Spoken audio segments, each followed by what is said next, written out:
Hey y'all, welcome back. My name is Crystal. I've got another book chat video for you today, and I wanted to talk another sort of list video of these sort of intro videos that I'm trying to make to, since I'm just starting doing book videos on my channel. And I thought today I'd talk about some of the weirdest books I've ever read. I love a good weird book. I love when I finish a book and I go like, no, what's going on here? What did I just read? I love it. The weirder the better. And so I've kept up with a list of about 6 books here.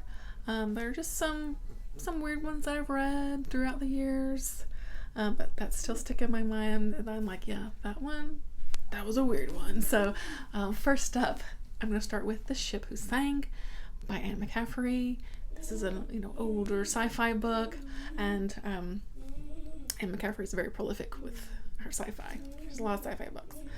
Now, what makes this one weird, or at least weird to me, was in this society, if you have a child that's born with, say, some sort of like physical disability or disfigurement, something like that, where their body is imperfect, but their brain is perfect, their brain can be saved. And so we follow Helva, which is, that's a hell of a name. Yeah. But she was born with an imperfect body. Her brain was saved, and she goes basically to this like training facility where her brain is like programmed, and then she's like basically implanted into this ship right here. And then the ships then get to choose sort of a human companion or a partner, basically, and they work together on the ship as they go on adventures. It'd be like cargo runs or whatever. It doesn't really matter. Whatever they're choosing to do, that's what they do. Now, Helva, okay, one, that's bizarre, right? That's to think of like a human brain, an actual human brain,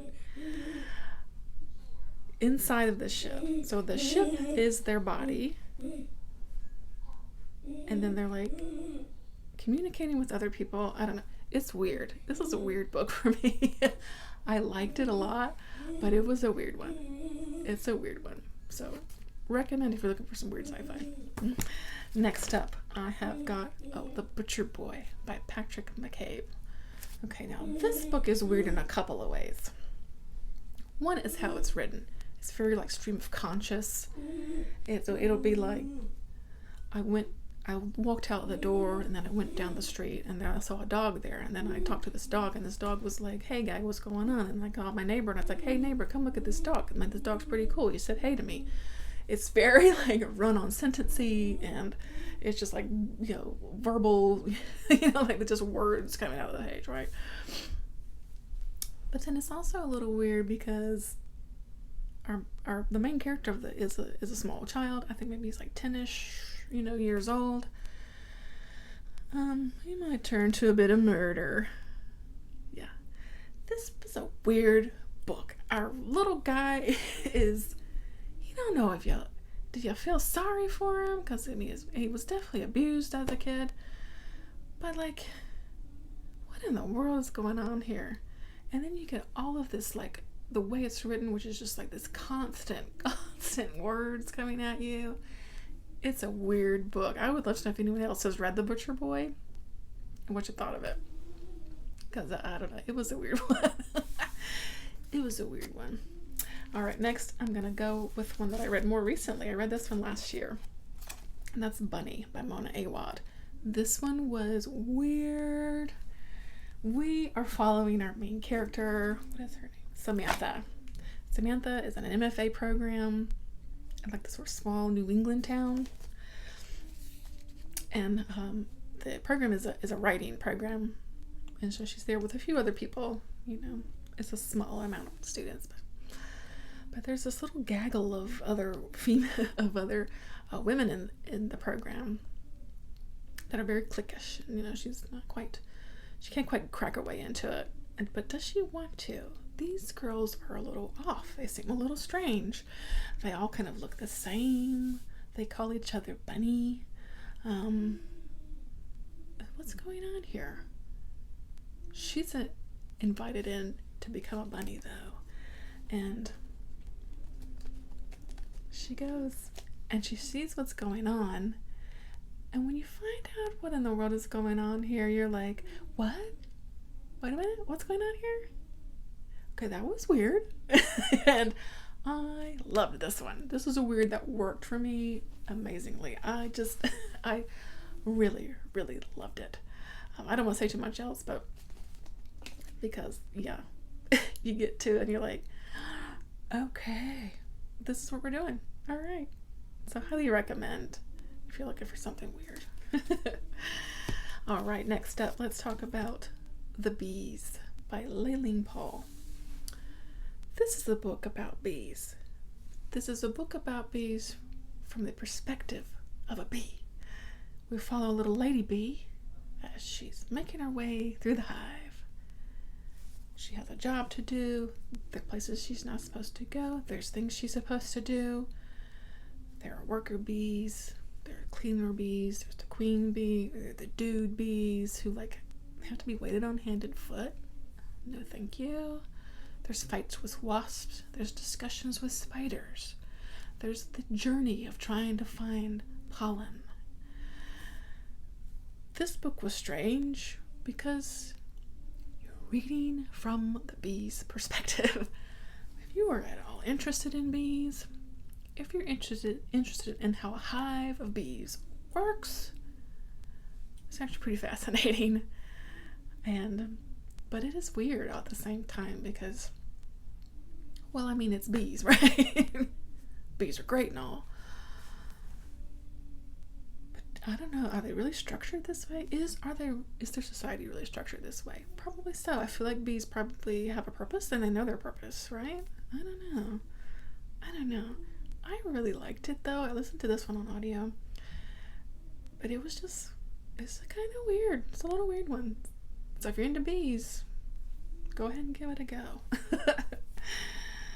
Next up I have Herland by Charlotte Perkins Gilman. Okay, this is another weird one that's an older type of story. We basically have these three men that are exploring somewhere, I think somewhere like South America or something. They're discovering things. But they come across this society that is made up only of women. There are no men in this society. These women have built an amazing place for themselves with beautiful structures, and they're very smart and strong and everything, and they are very self-sufficient. They have locked themselves off from the world. Of course, until these three dudes come along. And we follow basically as they sort of figure out what in the world's going on here. They're telling the tale of basically finding this society of women, and they're all so surprised by how amazing these women are. How have they survived all these years without men? they're really absolutely shocked that women could do all this stuff on their own. Wow, what a novel idea.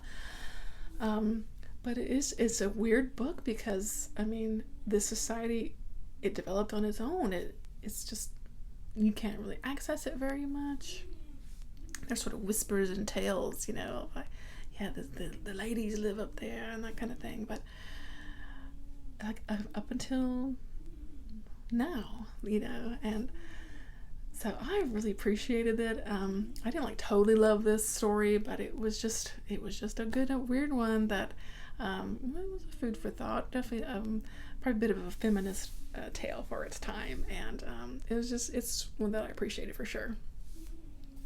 All right, number 6 here. I think that's it. Yeah, this one I read actually quite a while ago now, and that's Winky by Clifford Chase. This is a book about a teddy bear named Winky. This teddy bear was, loved throughout his life, through, his little boy that had him. But he was put up on a shelf and, as the kid got older and kind of forgotten about and got dusty, Winky decided one day that he doesn't want to sit on this shelf anymore, and he wills himself to life. And our adventure goes from there. Eventually, though, things turn a bit bad for Winky, because he is arrested suspected of being a terrorist. Here he is being interrogated. Things don't end well for Winky. Actually, I don't remember how it ends because it's been a long time ago.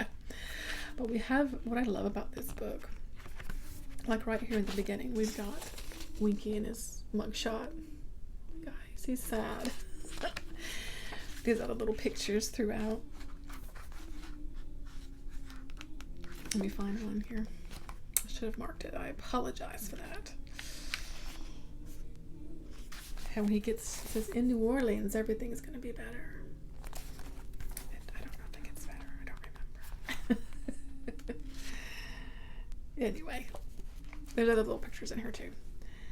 So this book is weird because it's about a teddy bear, of course, and a teddy bear that was well loved, but like wanted more from life. He wanted more from life, and doggone it, he was gonna get it. And so if I read this today, would I love it? I don't know, but I remember really loving it when I first read it. And I'm very curious actually when I reread this one. Has anyone read this one? I'd be very curious to know. So that's it. Those are some of the weirdest books I've read. Do you like weird? Are you a fan of the weird? Let me know down below. I'd love to chat. Or let me know what was the weirdest book you've ever read. That's going to do it for me today. I'll check you later. Bye.